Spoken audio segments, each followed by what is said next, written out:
Pernah nggak sih Anda duduk santai terus tiba-tiba ngebayangin gimana rasanya ngebangun sebuah kerajaan bisnis dari nol?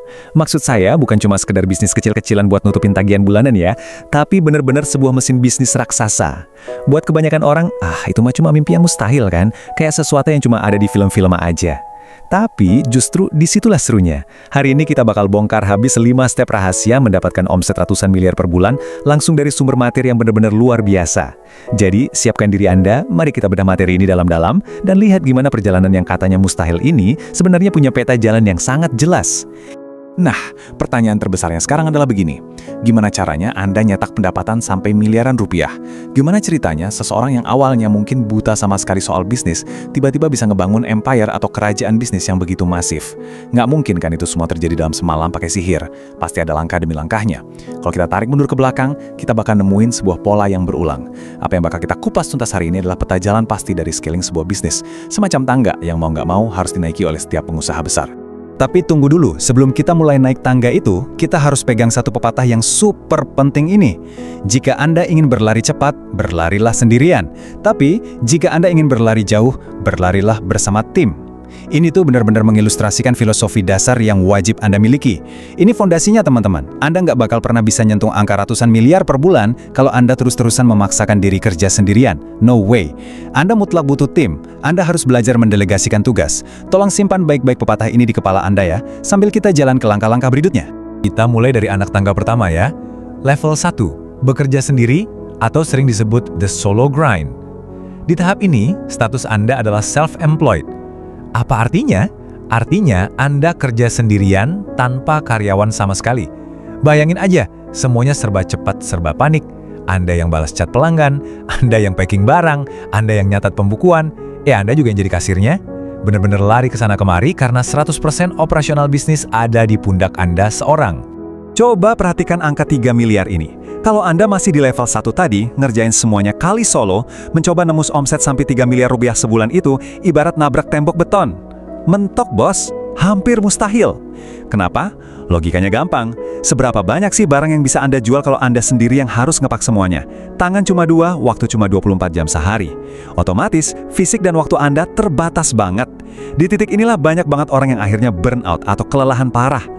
Nah, rasa capek yang luar biasa itulah yang pada akhirnya memaksa kita buat berevolusi. Kita naik ke level 2, membangun divisi atau masuk ke fase the manager. Disinilah Anda akhirnya bisa narik napas sedikit panjang dan ngelepasin beban dari pundak Anda.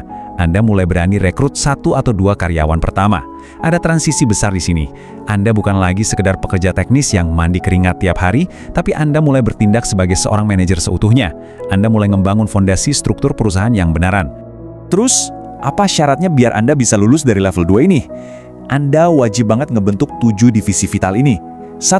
Sales and marketing. Ini ujung tombak buat jualan. 2. Operations, yang ngurusin logistik sampai pengiriman.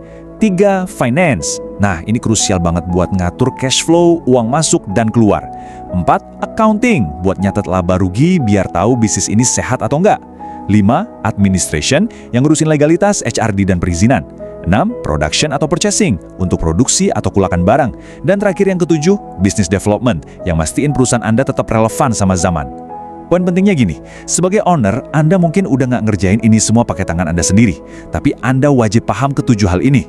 Begitu Anda udah paham dan berhasil ngebangun ke-7 divisi tadi, kita siap naik lagi. Kita masuk ke level 3 dan 4, ujian sesungguhnya, yaitu soal melepaskan kendali. Di level 3 ini, status Anda naik level jadi the directors, alias sang direktur. Divisi-divisi yang susah payah Anda bangun tadi sekarang dijalankan penuh sama manajer Anda.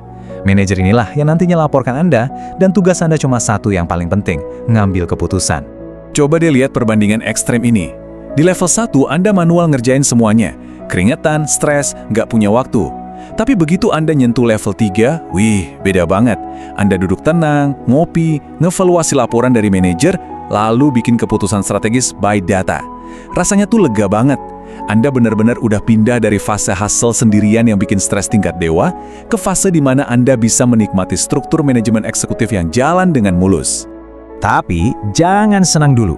Ujian emosional yang paling berat justru lagi nungguin Anda di level 4, sang investor.